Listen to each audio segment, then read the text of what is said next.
Hey, what's up everybody? This is Shannon here with Back to the Cardboard. And man, I've got something special I want to share with you all today. It is my long lost autograph folder from the late 80s. Back when I was 19, 20 years old, I sent off a bunch of autographs, and I just recently rediscovered that notebook that I had in my possession. And man, I was thrilled to death. And I want to share what I got out of that notebook with you all right now. So let's take a look at it. All right, before we dive right in, let me give you a real quick backstory on this notebook, this folder. For those of you who don't know or just tuning in, haven't heard the story how I come to reacquire my folder. So back in the late 80s, I sent off all these TTMs straight to the stadiums, not to any personal homes or anything like that, any residence of players. They went straight to the stadiums and went through the channels that way, and I ended up getting a bunch back. Well, added this to my collection along with a lot of other stuff, and as I started getting into finding the love of my life and getting married, I put these away because they took up a lot of room, of course, and I put them away in my granny's attic. And long story short, I got curious what I had up there many years later, and I got a couple of folders, couple of notebooks out of there, went through them. Oh, awesome, man. Put them away in our trunk here in my residence. And the house was broken into. My granny passed away. The house was unattended. We were using it basically for storage at the time. And someone broke in and stole pretty much everything, my entire collection, other than what I had brought to my current residence. And this notebook is one of the things that I did rescue out of there before it's actually broken into. And man, I am so glad I did. Here is that notebook.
So let's dive right in. Just your typical 3-ring binder. What is that? A 2-inch, 1.5-inch notebook.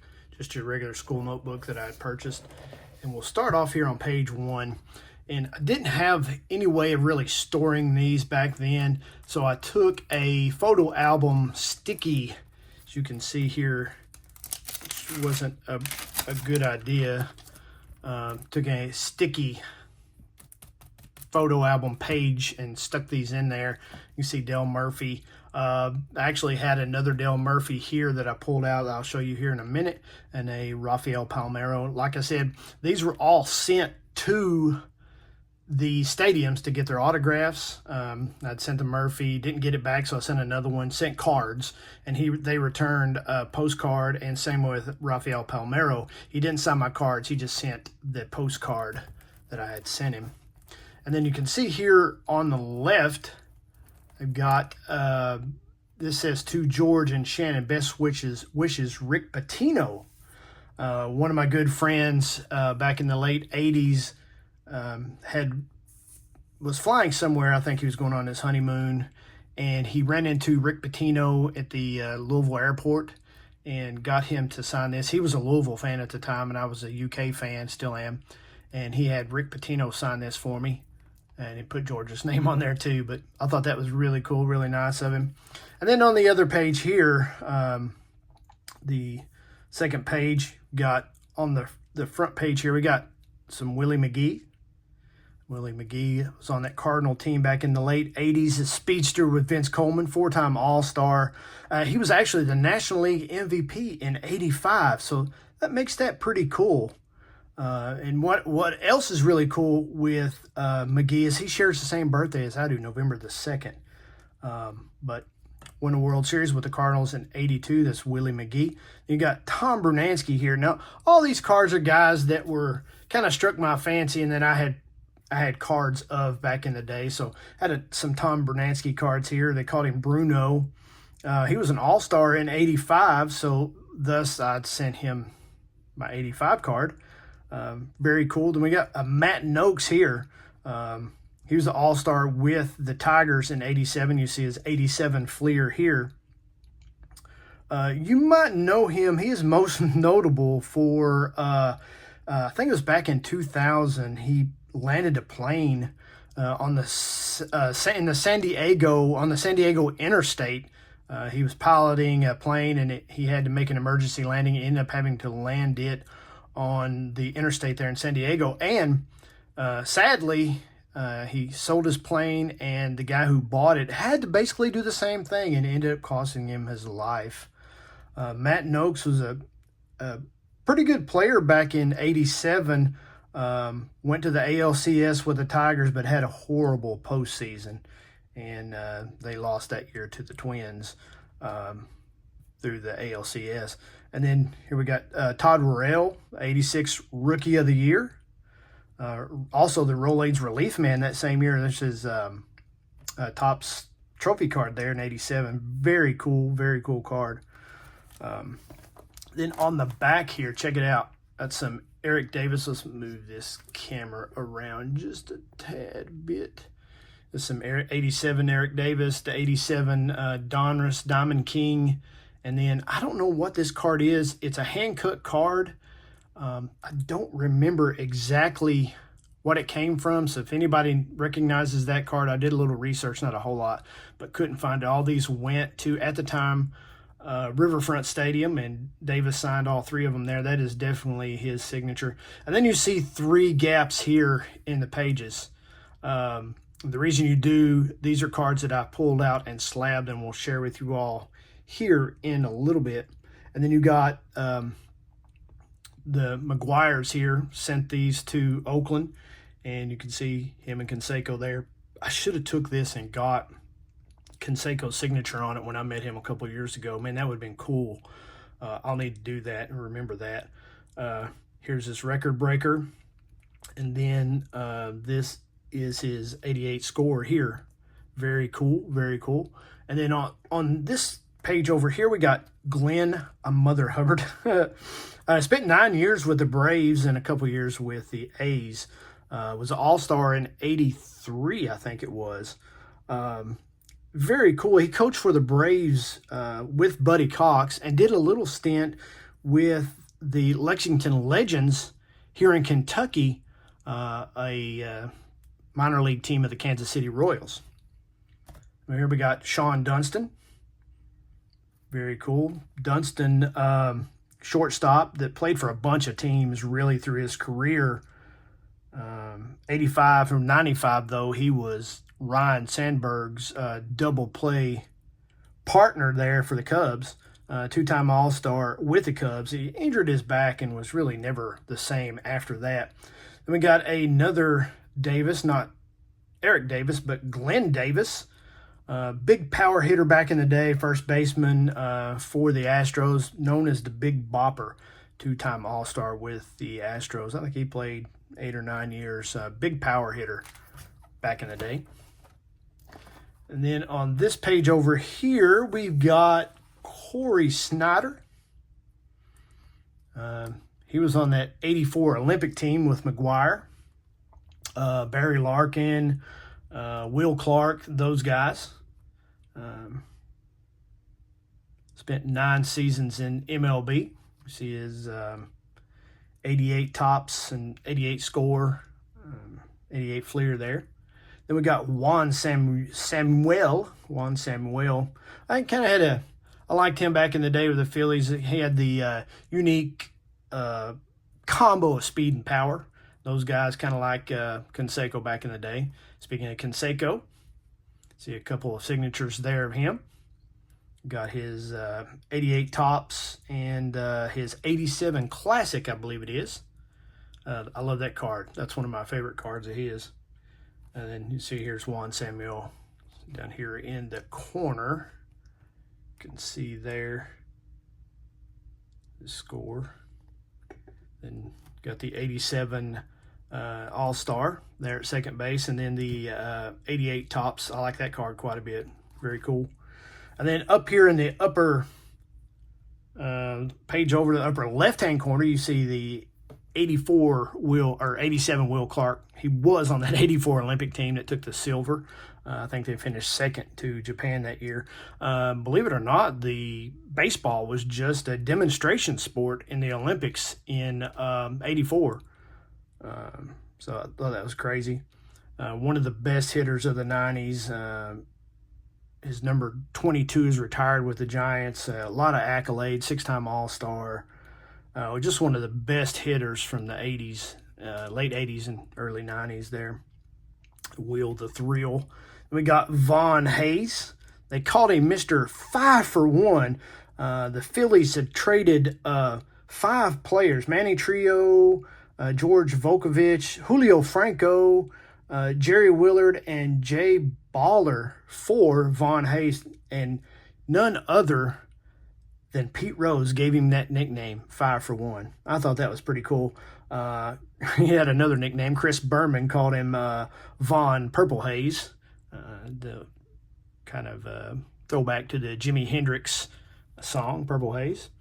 Then we got a blank spot here. Had a card pulled out of there, and I'll share that with you here in a second. We got down here in the middle, we got Marty Barrett. Played 9 years with the Red Sox and I think 1 year with the Padres. He's in the Boston Red Sox Hall of Fame. You get the 88 score, 88 tops, and the 88 tops big there. Marty Barrett. He signed it sideways, crosses. Then got a couple blank spots. You can see Jordan here in the background. This is kind of my dual purpose folder. Had my autographs and some of my better basketball cards in there. We got Bobby Bonilla down here in the right-hand corner, 6-time All-Star with the Pirates and played with the Mets too. Was on the 97 World Series championship team with the Marlins. One of the better players from the 80s and 90s, kind of somewhat overlooked, seems like. Of course, his compadre there, Barry Bonds, kind of stole the limelight from him. He retired in 2001, but he's still getting paid. He's still getting paid. The Mets pay him $1.19 million a year, and that is through 2035. This guy is a negotiator and a half. And not only that, he's getting $500,000 a year from the Orioles, from his stint with the Orioles, and that goes through 2028. But that's Bobby Bonilla. I'm sure I sent him 3 cards. I'm positive that most of these guys I did. Same with Will Clark and Von Hayes, and they only returned 1 card signed. Bobby Bonilla, Von Hayes, Will Clark. Very cool, though. Very cool. And then here on the next to last page, we got Mr. John Kruk here, 3-time All-Star in the early 90s, and he's currently the color coordinator for the Phillies for Sports Philadelphia there. Mr. John Kruk, famous for his All-Star freak out Randy Johnson threw over his head. Here we got another Davis. We got Mr. Alvin Davis, the Rookie of the Year in '84 and an All-Star the same year. Played 9 years with the Marlins, and he was nicknamed Mariners, and he was nicknamed Mr. Mariner. Alvin Davis, remember him? We got a bunch of empty slots back here, and then last but not least, up here in the upper right-hand corner, sharing what it looks like he's sharing, but you see my USA basketball cards, all the Jordan there. We won't get into those. That'll be another time and another video, but got Mr. Mark Grace. What I thought was weird about this, and I don't remember it, most of these cards I think were all sent off in '88. I might have sent some off in '87. I'm not 100% sure. But then you've got the 90 Donruss Mark Grace and the 91 Upper Deck Mark Grace. So I'm sure I sent those to Wrigley Field, and they came back to me. Grace was an awesome player for the Cubs. A lifetime 300 hitter, had over 2,400 hits in his career, and won a World Series with the Diamondbacks back in 2001. So that, folks, is, wait a minute, that's not all my autographs. Check these out. So here's a couple postcards. Here's my other Dale Murphy that I pulled out of there. Was sitting right there, I'm pretty for sure. But you can see it's not really paper loss. It's kind of paper gain where it's peeled off the black sticky there. Postcard from Dale Murphy. And then basically my prized possession postcard that I sent to the Astrodome. It's this guy right here. Sent him some cards, same way with Murphy, and he sent back this postcard, blank back. You see some of the sticky there on the back, but this is from '88 or '89 there. Mr. Nolan Ryan, very cool, very cool. And then, all right, these blank pages that I was sharing, that I was showing. Here is what's on those blank pages. Let me move these real quick. So I'm pretty for sure that this card, and I've shared this card with you all before, came from there. Best I can remember. It's my Johnny Bench that I had sent to Riverfront that he had signed. And then let's see, we got 3 blanks right here. Shared this card with you, Tony Gwynn and Benito Santiago here on the '88 Topps Padres leaders. But these other 2 cards came from there as well. Check it out. That is beautiful. In my opinion, that is just awesome. Of course, Tony Gwynn is no longer with us, but I'm so tickled to have these. And here's the, what is this, the '87, the '88 All-Star National League of Tony Gwynn. Just 2 of my most prized possessions right there. Then moving on, let's see. We got a gap of a couple cards here somewhere. Where was it? Must have been right here. Yep, 2 cards missing here. And those 2 cards are this guy right here, Mr. Kirby Puckett. His '87. You hardly get the glare off of it, but he had signed this. Look at that. That's just a beautiful card. This signature down there on the bottom. The bad thing about putting these card sleeves on there, it really enhances the glare quite a bit.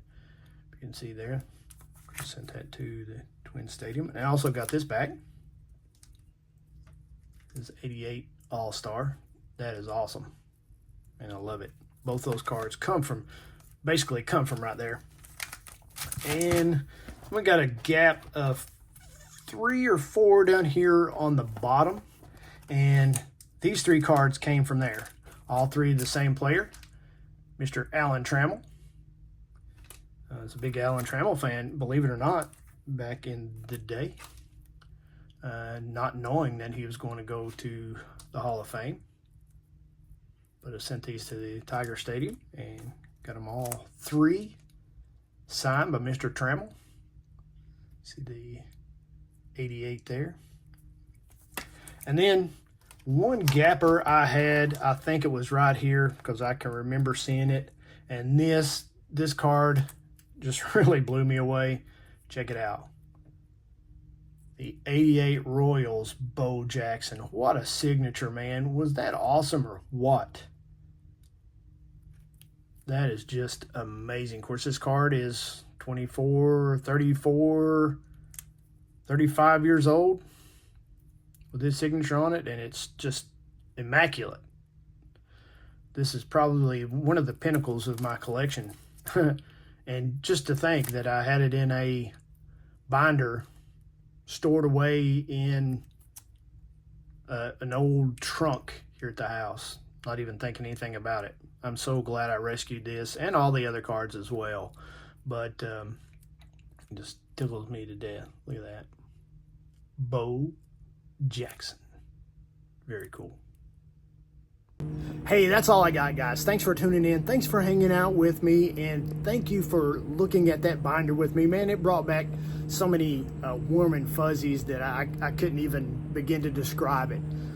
Just so happy that I was able to rescue that from the clutches of a thief. Ain't nothing worse than a thief. But anyway, until next time, guys. Hey, remember, collect what you love and love what you collect. And don't let anyone persuade you otherwise. Peace. Bye.